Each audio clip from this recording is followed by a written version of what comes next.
مرحبا مرحبا ہے وہ خیر الورا، مرحبا مرحبا۔ نحمده ونصلي ونسلم على رسوله الكريم اما بعد فاعوذ باللہ من الشیطان الرجیم بسم اللہ الرحمن الرحیم۔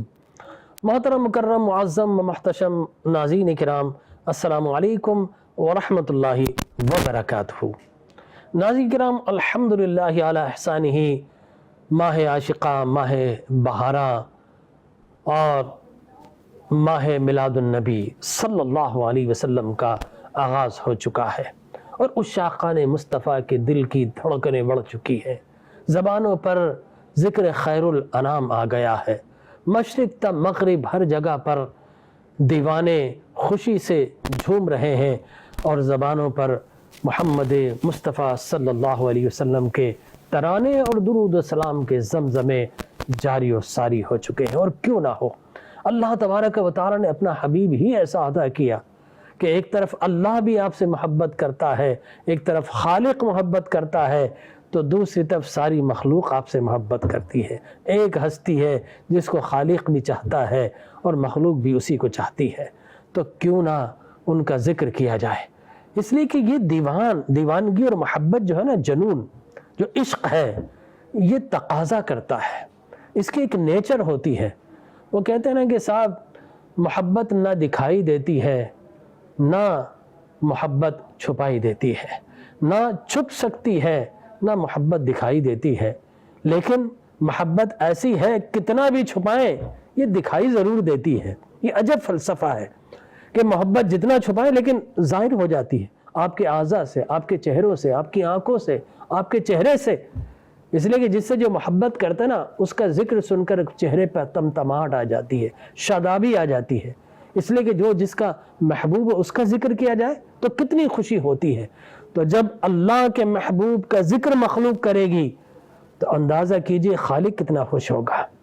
اور پھر حضور اکرم تاجدار کائنات صلی اللہ علیہ وسلم نے فارمولہ دیا کہ محبت کرنے والے کیا کرتے ہیں۔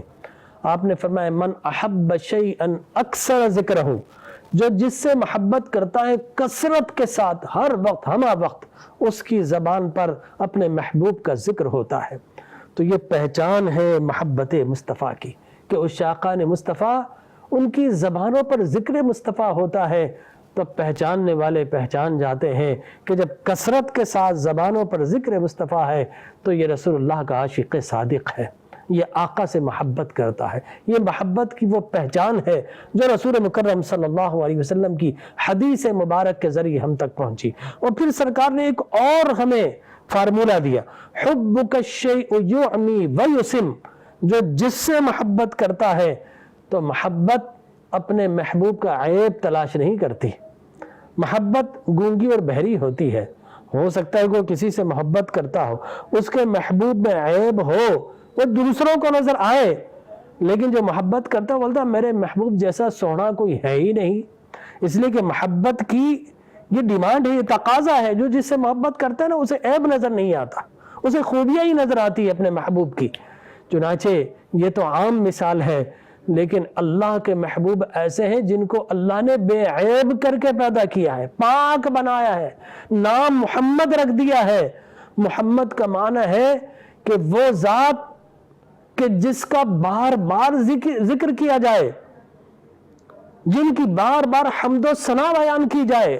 اور کون کر رہا ہے؟ ہزار بار کر رہا ہے، بار بار کر رہا ہے۔ کون کر رہا ہے؟ اللہ تبارک و تعالی۔ محمد کا معنی تعریف والا، اور ایسا شخص، ایسی ذات جس کے اندر کوئی عیب نہ ہو، کوئی نقص نہ ہو۔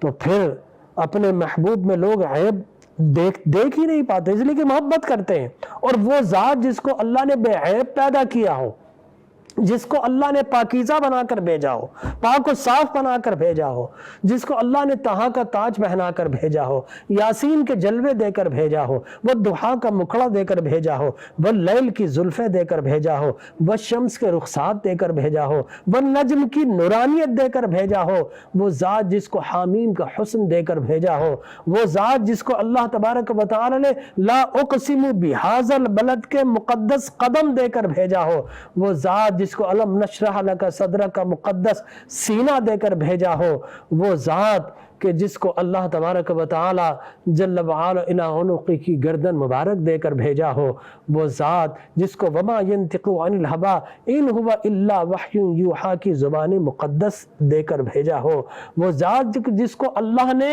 یا ایھا المدثر کا پاک لباس پہنا کر بھیجا ہو، وہ ذات کہ جس کو اللہ نے یا ایھا المزمل کا دوشالہ پہنا کر بھیجا ہو، تو اس ذات کا ذکر جو بے عیب ذات ہے، اس ذات کا ذکر جس سے محبت کی جائے، تو یقینی طور پر اس شاقان مصطفیٰ اپنے آقا کا ذکر بھی کرتے ہیں۔ اور اگر کوئی ملعون کوئی شاتم ان پر عیب تلاش کرنے کی کوشش کرے تو وہ بنیان و مرصوص بن کر، وہ سیسا پلائی ہوئی دیوار بن کر سامنے کھڑے ہو کر اس کا مقابلہ بھی کر سکتے ہیں، اس لیے کہ ایک ہی تو ذات ہے جس کو اللہ نے محمد بنایا ہے صلی اللہ علیہ وسلم۔ تو میں یہ مبارکباد دینے کے بعد اپنی گفتگو کی طرف آتا ہوں کہ اللہ نے اپنا محبوب کیوں عطا کیا۔ دیکھیے، اللہ نے ابتدائے آفرینش کائنات سے انسان کی فوز و فلاح کے لیے، انسان کی حقیقی کامیابی و کامرانی کے لیے، انسان کو بہکے اور بھٹکے ہوئے انسان کو مقصود اور مطلوب تخلیق کی طرف لانے کے لیے، صراط مستقیم کی طرف لانے کے لیے اللہ نے حضرت آدم علیہ السلام سے شروع ہو کر حضرات انبیاء کرام العظام علیہم السلام کو مبعوث فرماتا رہا۔ انبیاء آتے رہے اور بہکے اور بھٹکے ہوئے انسان کو منزل مقصود تک پہنچاتے رہے، اور یہ سلسلہ چلتا رہا۔ لیکن عیسیٰ علیہ السلام آئے، کچھ عرصے زمانے تبلیغ پایا، لیکن اس کے بعد آپ تشریف لے گئے، تو گویا 600-700 سال گزر چکے، انسان کی رشد و ہدایت کا انتظام نہ ہو سکا، اور 571 سال تو عیسیٰ علیہ السلام کو گئے ہوئے کم و بیش ہو چکے تھے۔ 22 اپریل 12 ربیع الاول آقا کائنات حضور اکرم تاجدار کائنات صلی اللہ علیہ وسلم وجود مسعود کے ساتھ پیدا ہوئے، لیکن اتنا لمبا گیپ، اتنا لمبا وقفہ آیا، چنانچہ دنیا کی صورتحال کیا سے کیا ہو گئی۔ لوگ اس پیغام توحید کو بھلا چکے تھے، لوگ نہ صرف یہ کہ پیغام توحید کو بھول گئے تھے، بلکہ اس کے ساتھ ساتھ اخلاقیات کیا ہے، مساوات کیا ہے، ہمدردی کیا ہے، محبت کیا ہے، بھائی چارہ کیا ہے، اخلاقی، ازدواجی، عائلی، سیاسی، سماجی، مذہبی، تہذیبی، تمدنی، معاشی، معاشرتی، ساری اقدار سے انسان بہرا ہو چکا تھا۔ اور مجھے کہنے دیجئے، حضور اکرم تاجدار کائنات صلی اللہ علیہ وسلم کی پیدائش سے پہلے، آپ کی مولود اور میلاد سے پہلے انسان تو تھے، لیکن ناظرین کرام انسانیت موجود نہ تھی، انسانیت ختم ہو چکی تھی۔ بات بے بات پر تلوار بے نیام ہو جایا کرتی تھی، ان کی تلواروں سے خون خشک نہیں ہونے پاتا تھا، بیٹیوں کو زندہ درگور کر دیا جاتا تھا، حسب و نسب پر فخر کیا جاتا تھا، عزت و دولت پیمانہ تکریم بن چکا تھا، انسانیت قعر مذلت میں ڈوب چکی تھی، انسانیت سسک رہی تھی۔ The humanity were seeking a savior۔ کوئی ایسا آئے، کوئی ایسا مسیحا آئے، کوئی ایسا دابر آئے جو انسانیت کو پھر سے بحال کر سکے۔ ہر کوئی تلاش کرتا تھا، سرگردہ تھا کہ اللہ تبارک و تعالیٰ کی بلیسنگز آئے، افیکشن آئے، اللہ کی رحمت کہیں سے آئے۔ اور لیکن اس سے پہلے میں آپ کو تھوڑا سا ایک کنسپٹ اور بریف سینیریو دینا چاہوں گا کہ دنیا میں اس وقت کیا ہو رہا تھا۔ جزیرہ نما عرب، اس کے اگر ہم ایسٹرن بارڈر کو دیکھیں تو وہاں پر کسریٰ کی عظیم الشان سلطنت کئی صدیوں سے حکومت کر رہی تھی، اور وہاں کے حکمران انسانی گردنوں پر زنجیریں ڈال کر انہیں جھکاتے ہوئے نظر آ رہے ہیں۔ اور جب انسان نسل در نسل غلامی کی زنجیریں پہن چکا تو وہاں کے حکمرانوں نے انسان کی توہم پرستی، سپرسٹیشنز کا فائدہ اٹھاتے ہوئے خود کو کبھی گاڈ کہا اور کبھی گاڈس کہا، تو آہستہ آہستہ وہاں دیوتا اور پھر آہستہ آہستہ وہاں کے حکمران نے خود کو خدا بنا ڈالا۔ تو یہ عالم تھا، انسان کو غلام بنایا جا چکا تھا، ذہن بند ہو چکے تھے۔ لہذا ترقی کے راستے بند ہو گئے، اور جزیرہ نما عرب کے ایسٹرن بارڈر کی حالت تھی تو same condition was on the western border of the Arabic Peninsula. اور اگر مغرب میں دیکھیں تو وہاں بیزنٹائن کنگز، بازنطینی قیصر صدیوں سے انسانی گردنوں پر اپنی برتری کا نقارہ بجاتے ہوئے نظر آتے ہیں۔ انسانوں کو غلام بنایا جاتا تھا، پوری دنیا سے لوگوں کو ڈھونڈ ڈھونڈ کر پابہ زنجیر بنا کر اور انہیں بازاروں میں لے جا کر فروخت کیا جاتا تھا۔ اور جب رومن ایمپرر جب چاہتے تھے کہ ذوق تباہی کے لیے کچھ کیا جائے تو پھر وہ کھیلوں کے، اسپورٹس کے فیسٹیول منعقد کرتے تھے۔ ان کی عوام اگر ان کے حکمرانوں سے نانا نظر آتی تو ان کو بہکانے کے لیے فیسٹیول باقاعدہ منعقد کیا جاتے اور ان غلاموں کو جمع کر کے انہیں آپس میں لڑایا جاتا، جنہیں گلیڈیٹر کہا جاتا تھا۔ چنانچہ وہ غلام آپس میں لڑتے تا وقت کہ ایک دوسرے کو قتل نہ کر ڈالے، اس وقت تک وہ مقابلہ جاری رہتا تھا، اور اگر کوئی قتل نہ کرنا چاہے تو وہ اشارہ کرتے تھے kill him kill him، پورا اسٹیڈیم یہ گونجتا تھا کہ اسے قتل کر ڈالو، اور بالآخر جب کوئی کسی کو قتل کرتا تھا پھر ان کے ذوق تباہی کو اطمینان نصیب ہوتا تھا۔ یہ انسانیت کا عالم ہو چکا تھا۔ آج بھی اگر روم میں آپ جائیں تو وہاں ان گلیڈیٹر سینٹرز کے اندر ان غلاموں کی آہیں اور سسکیاں، ان کی بازگشت آج بھی آپ کو سنائی دیتی ہے۔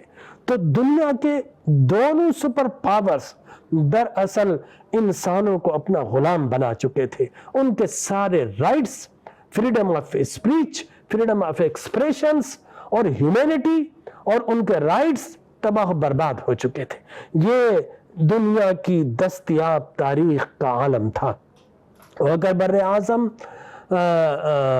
اگر ہم جزیرہ نما عرب کے اگر ایک اور بارڈر کی طرف اگر ہم دیکھتے ہیں تو ہمیں مصر نظر آتا ہے، اور پورا بر اعظم افریقہ سوائے مصر کے علاوہ جہالت کی تاریکی میں ہمیں ڈوبا ہوا نظر آتا ہے۔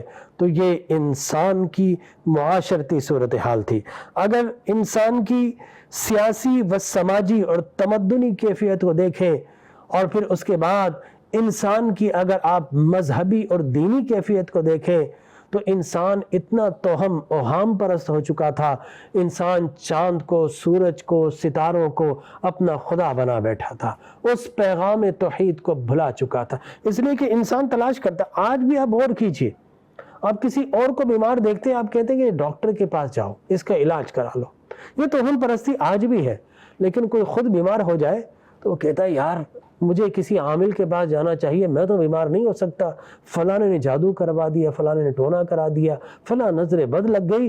اتنی توہم پرستی ہمارے معاشرے کے اندر کہ ہم بعض اوقات اپنا علاج نہیں کراتے، ہم سمجھتے ہیں ہمیں بیماری نہیں آئے گی۔ نہیں صاحب، اس دنیا میں اللہ تبارک و تعالی نے عسر اور یسر رکھا ہے، تنگی بھی رکھی ہے، کشادگی بھی رکھی ہے، مشکل بھی رکھی ہے، آسانی بھی رکھی ہے، صحت اور شفا بھی رکھی ہے، بیماری بھی رکھی ہے۔ سب کو بیمار ہونا ہوتا ہے اور سب کو بیماریاں آتی ہیں، لیکن اللہ نے علاج بھی رکھا ہے۔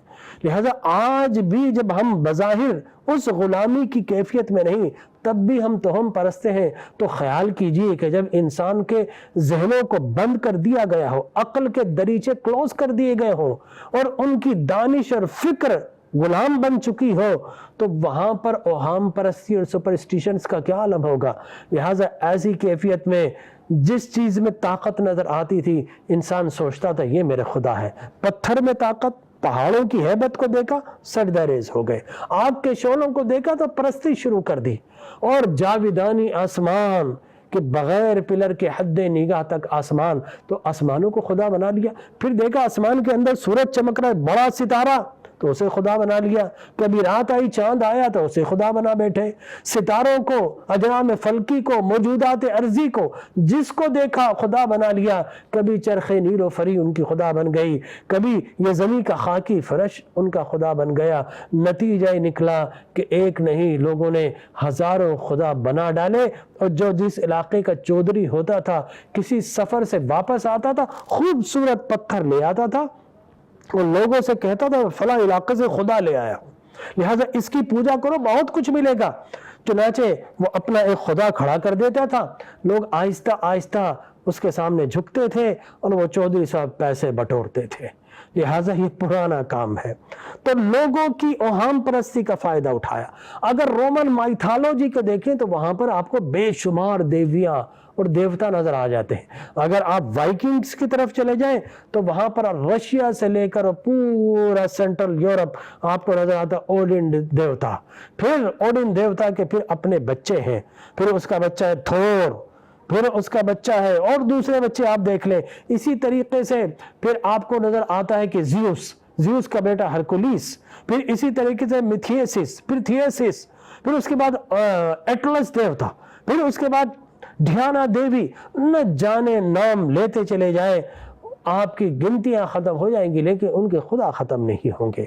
لہذا بے شمار خداؤں کا تصور دنیا میں موجود تھا. انسان جگہ جگہ جھک کر تذلیل انسانیت کروا رہا تھا. انسانیت حقارت اور ذلت کے گڑھے میں گر چکے تھی. یہ تو وہ علاقے ہیں جہاں پر الہامی مذاہب نہیں. اب آئیے الہامی مذاہب کی اگر آپ کیفیت دیکھیں, رومن مائتھولوجی اور انڈین مائتھولوجی کو تو آپ چھوڑیے, یہاں پر تو گائے, بندر, ہاتھی, نہ جانے کون کون سے خدا بن گئے. ٹھیک ہے نا, یہ تو اپنی جگہ الگ قصہ ہے. لیکن الہامی مذاہب کی طرف آئے تو آپ یہ دیکھیں کرسچینٹی کی اگر بات کرتے ہیں تو وہاں پر ایک فالس بلیف بن گیا تھا.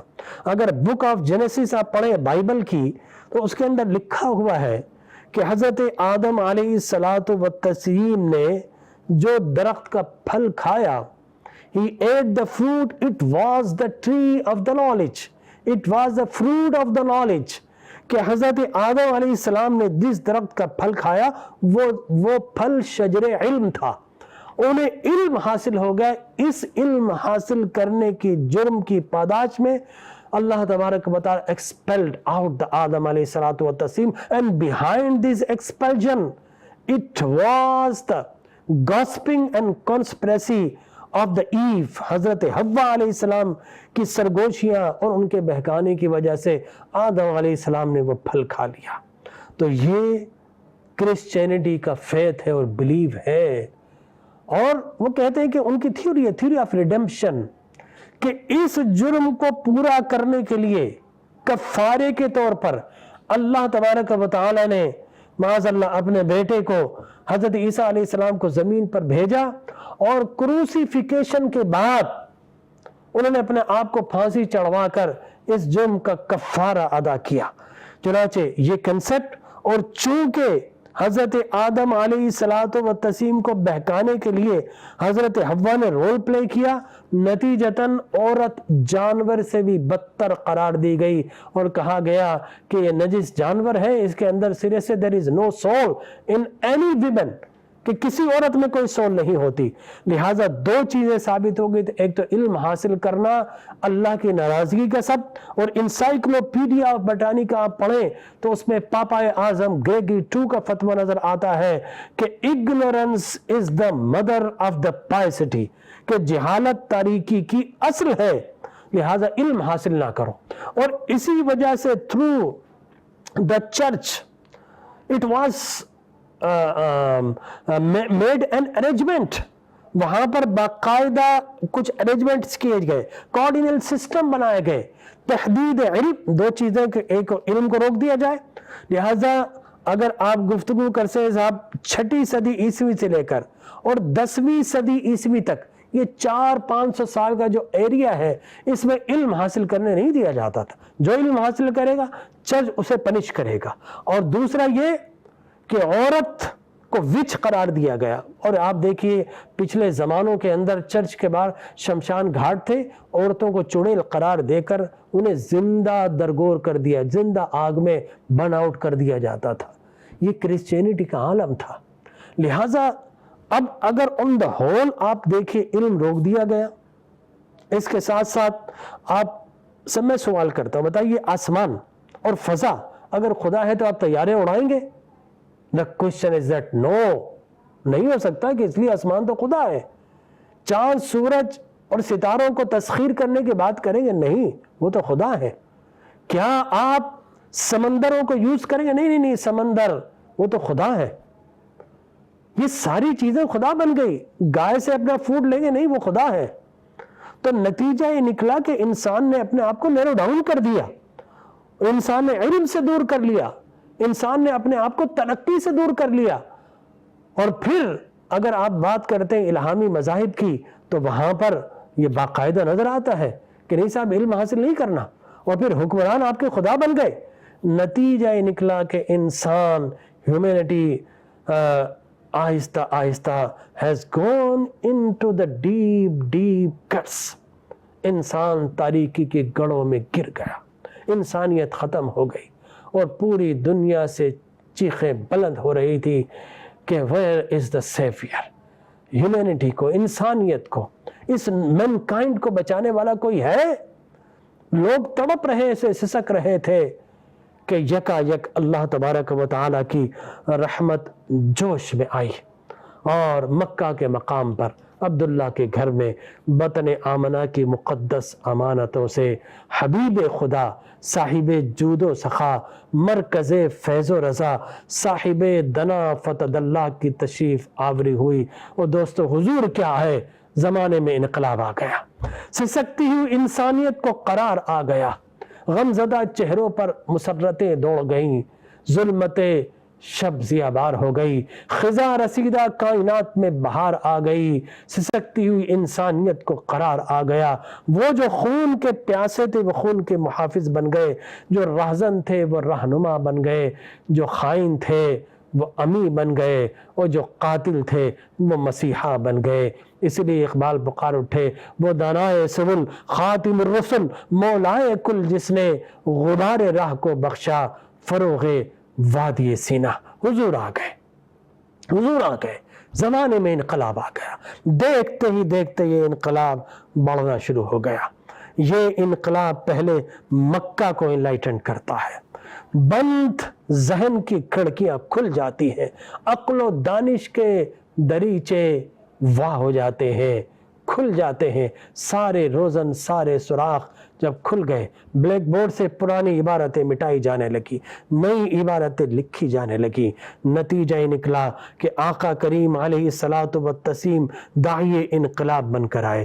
دیکھتے ہی دیکھتے یہ انقلاب مکہ کو انلائٹن کرتا ہے، پھر مدینہ میں داخل ہوتا ہے، اور یثرب کو مدینہ بنا کر انلائٹن کرتا ہے، پھر مدینے سے آگے بڑھتا ہے، پھر سیریا کو انلائٹن کرتا ہے، یمن کو انلائٹن کرتا ہے، پورے پیننسولا آف عربک، اس پورے جزیرہ نما عرب کو انلائٹن کرتا ہے. پھر یہ ریڈ سی کو کراس کر کے یورپ میں داخل ہوتا ہے، اور یورپ کا جو ڈارک ایج ہے اس کو ختم کر کے اس کو برائٹ ایج میں تبدیل کرتا ہے، اور پھر یورپ کو کراس کر کے پھر اٹلانٹک اوشن اور پیسیفک اوشن کو کراس کرتے ہوئے آج نارتھ امریکہ کو یہ پیغام، یہ انقلاب انلائٹن کرتا ہوا نظر آ رہا ہے.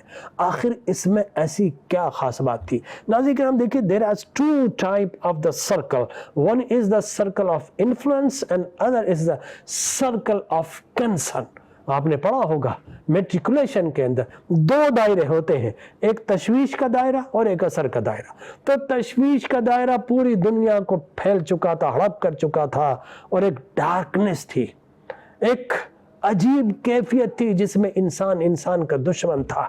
لہٰذا ایسی کیفیت میں ایک سرکل آف انفلوئنس حضور اکرم تاجدار کائنات صلی اللہ علیہ وسلم کی صورت میں اس کا آغاز ہوا، اور یہ دائرہ، اثر کا دائرہ پھیلتا گیا. آج پوری دنیا پر یہ اثر کا دائرہ پھیل رہا ہے. مغربی مورخین ہو، ہسٹورین ہو، چاہے وہ فلاسفرز ہو، چاہے وہ سائنٹسٹ ہو، جو بھی ماہرین عقل و دانش ہے، آج وہ ایکسپٹ کر رہے ہیں کہ Islamic system is the best system. Islamic educations are the best education. Islamic message is the best message. And the world order which was given by the prophet on the last pilgrimage, it was the best world order for the human beings. آج پوری دنیا اعتراف کر رہی ہے. تو سوال یہ پیدا ہوتا ہے کہ پھر اس انقلاب کی خاص بات کیا تھی کہ یکا یک پوری دنیا اعتراف کر رہی ہے؟ تو جی ناظرین کرام، وہ انقلاب توحید تھا. انقلاب توحید تھا، لانے والا اللہ کا حبیب تھا، اور جو لے کر آیا تو ہاتھوں میں قرآن مجید تھا۔ اتر کر حرا سے سوئے قوم آیا اور ایک نسخہ کیمیا ساتھ لایا۔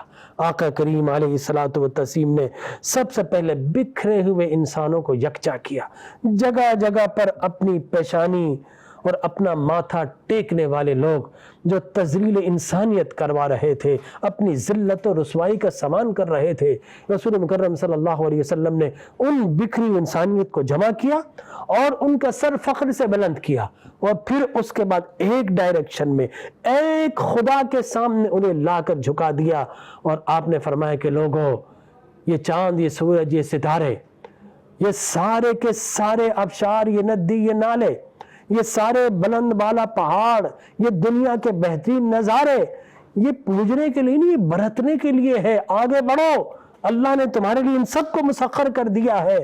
چنانچہ آپ نے بتایا کہ اس کو مت پوجو جس کو تم نے اپنے ہاتھوں سے بنایا، ان جھوٹے معبودوں کو، جھوٹے بتوں کو، بلکہ اس خدا کی عبادت کرو جس نے اپنے دست قدرت سے تمہیں تخلیق کیا ہے۔ یہ وہ کنسپٹ تھا، یہ وہ نظریہ تھا جس کو بہت زیادہ لوگوں کے لیے وہ اپیل بنا، اور لوگوں کے لیے باعث کشش بنا، اور لوگ اٹریکٹ ہو کر اس نظریے سے جڑنا شروع ہو گئے۔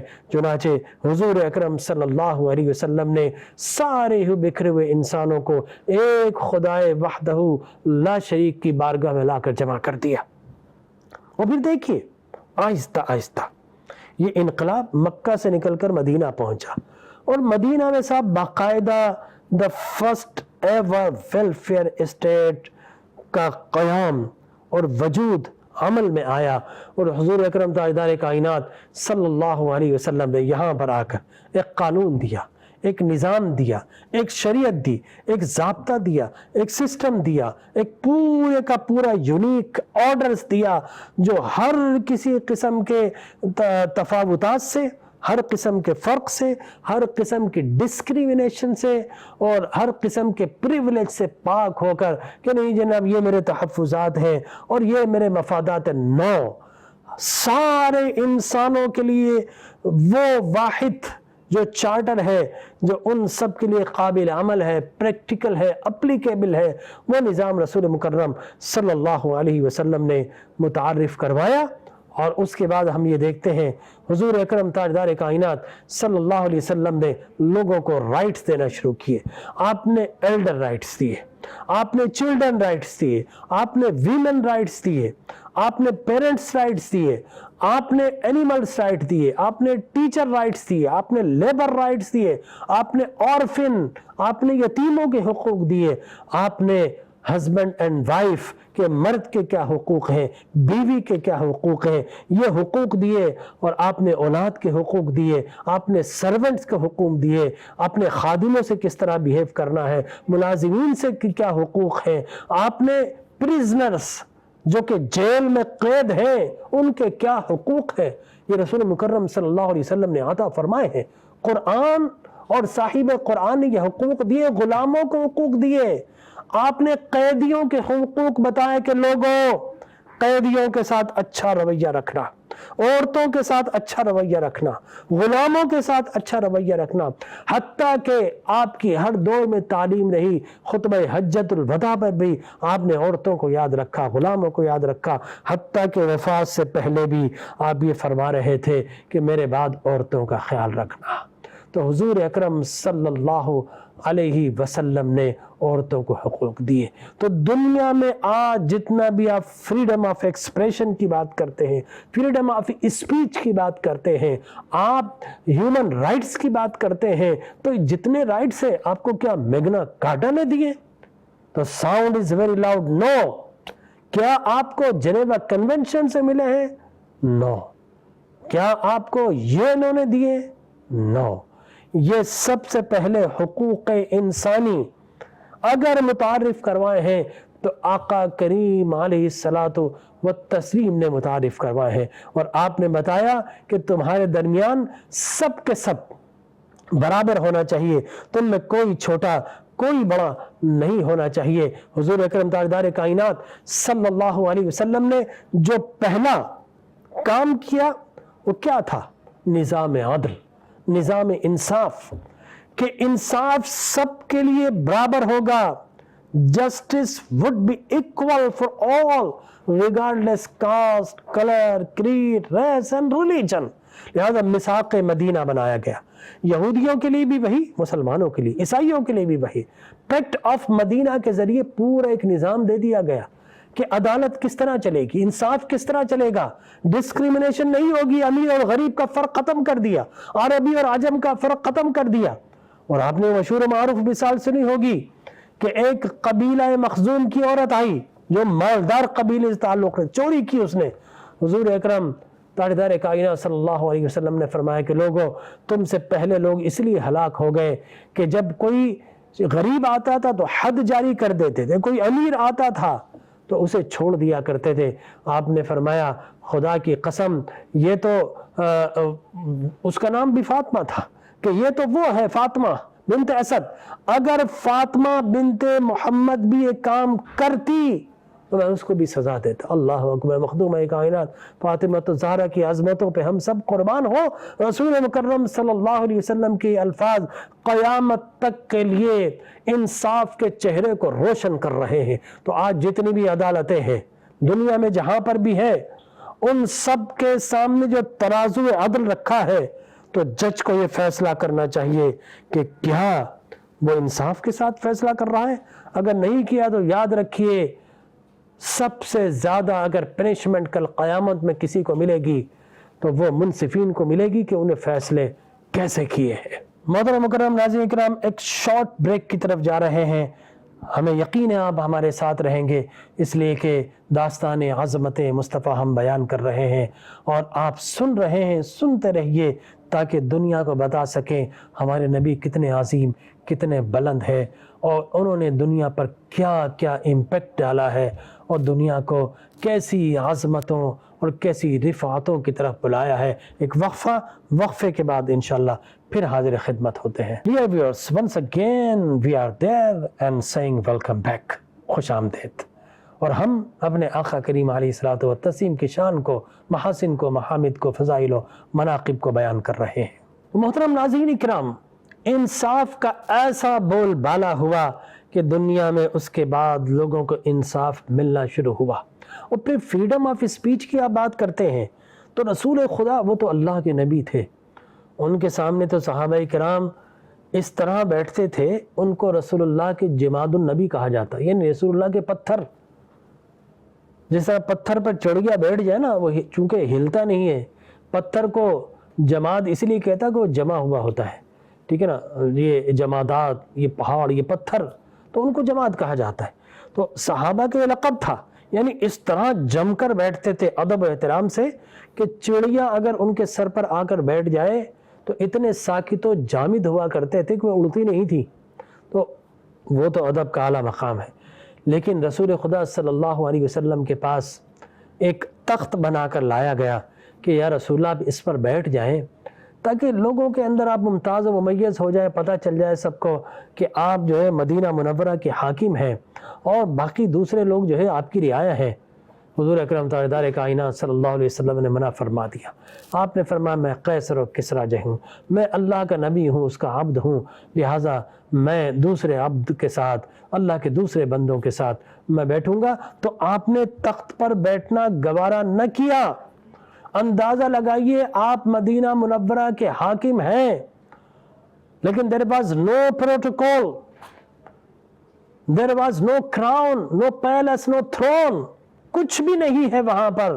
وہاں پر نہ میس ہے، نہ کٹلری ہے، نہ ہی انواع و اقسام کے کھانے ہیں، وہاں پر نہ ہی کوئی پروٹوکول آفیسرز ہیں، نہ وہاں پر کوئی محل ہے، نہ محل سرا ہے۔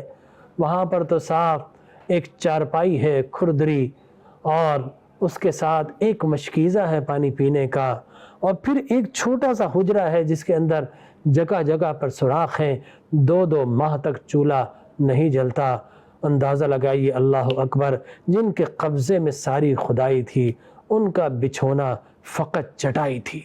حضرت عمر بن خطاب رضی اللہ تعالیٰ عنہ کا شان نبوت میں داخل ہوتے ہیں اور حضور چارپائی پر لیٹے ہوئے ہیں، بان کی چارپائی ہے، آپ کی چادر اٹھتی ہے تو حضرت عمر دیکھتے ہیں آپ کی کمر مبارک پر بان کی نشان، چارپائی کے نشان ثبت ہیں، آنکھوں سے آنسو جاری ہوتے ہیں اور کہتے ہیں یا رسول اللہ قیصر و کسریٰ مزے کر رہے ہیں، اب تو مال غنیمت آ رہا، بحرین فتح ہو گیا، دوسرے علاقے فتح ہو گئے، تو یا رسول اللہ آپ کو بھی اپنی زندگی کو تھوڑا لگزوریس بنانا چاہیے۔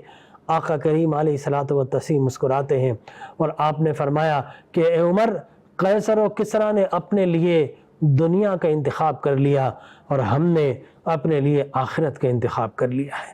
تو آقا کریم کی سادگی کا عالم یہ تھا۔ جب آپ کا انتقال ہوا تو آپ کا کل اثاثہ کیا تھا؟ 7 دینار۔ جب آپ بے ہوش ہو گئے، تھوڑی دیر کے بعد ہوش میں آئے تو ام المومنین عائشہ صدیقہ سے آپ نے فرمایا جاؤ 7 دینار خیرات کر دو۔ پھر آپ کو مدہوشی کی کیفیت آئی، پھر تھوڑی ہوش میں آئے، آپ نے فرمایا کیا دینار صدقہ کر دیے؟ فرمایا نہیں یا رسول اللہ، آپ کا عالم، آپ کی حالت، آپ کی طبیعت ایسی ہے۔ تو آپ نے حضرت علی کو بلایا اور کہا ہے علی یہ 7 دینار تقسیم کر دو۔ ام المومنین عائشہ صدیقہ فرماتی ہے آپ کا انتقال ہوا تو گھر میں روشنی کے لیے چراغ میں تیل موجود نہیں تھا، پڑوسیوں سے تیل لے کر چراغ کو روشن کیا گیا۔ اللہ اکبر، یہ سادگی کا عالم تھا، یہ انصاف کا عالم تھا۔ لہذا رسول خدا صلی اللہ علیہ وسلم نے انصاف کا ایسا امپیکٹ، ایسی امیج اور ایسی پریکٹیکل اپلیکیشن دنیا کے سامنے دی ہے۔ اور میں سمجھتا ہوں آج دنیا کو سب سے زیادہ اگر کسی چیز کی ضرورت ہے تو وہ عدل ہے، وہ انصاف ہے، وہ جسٹس ہے۔ اگر دنیا آج جسٹس کرنا شروع کر دے تو یقین جانیے نہ کوئی فرعون رہے گا، نہ کوئی یزید رہے گا، نہ کوئی نمرود ہوگا اور نہ ہی پھر سے کوئی واقع کربلا برپا ہوگا۔ انصاف کی انسانیت کو ضرورت ہے۔ اور فریڈم آف اسپیچ کی ایکسپریشن کی بات کرتے ہیں، اللہ کے نبی کے سامنے تو ظاہر درجہ نبوت کو دیکھ کر صحابہ کا ان پر ایمان تھا، لہذا کوئی زبان آپ کے سامنے نہیں کھول سکتی تھی، لیکن آپ کے بعد دور صدیقی ہو یا دور فاروقی ہے، ایک عام انصاری مدینے کا رہنے والا سٹیزن کھڑا ہو کر یہ کوسچن ریز کر دیتا، یہ ہے فریڈم آف اسپیچ، یہ ہے فریڈم آف ایکسپریشن، یہ ہے عدل، یہ ہے انصاف۔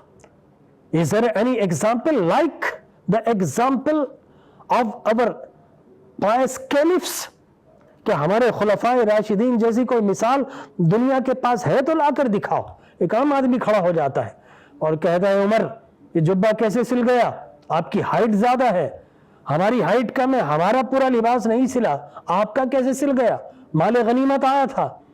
تو حضرت عمر کے بیٹے کھڑے ہوتے ہیں، میرے ابا کا نہیں سل سکتا تھا، آپ صحیح کہہ رہے ہو، لیکن میں نے اپنا کپڑا اپنے والد گرامی کو دے دیا اور ان دونوں کو لباس ملا کر ان کا لباس بنا ہے۔ اور حضرت عمر خوش ہوئے اس بات پر، اور آپ نے کہا کہ بے شک جب تک سوالات اٹھائے جائیں گے حکمراں رسول اللہ کی سنت کی اتباع کرتے ہوئے صحیح فیصلہ کریں گے، اور وہ حکمراں رہے، حکمراں نہیں بنیں گے، خادم انسانیت بن کر، خادم رعایا بن کر رہیں گے۔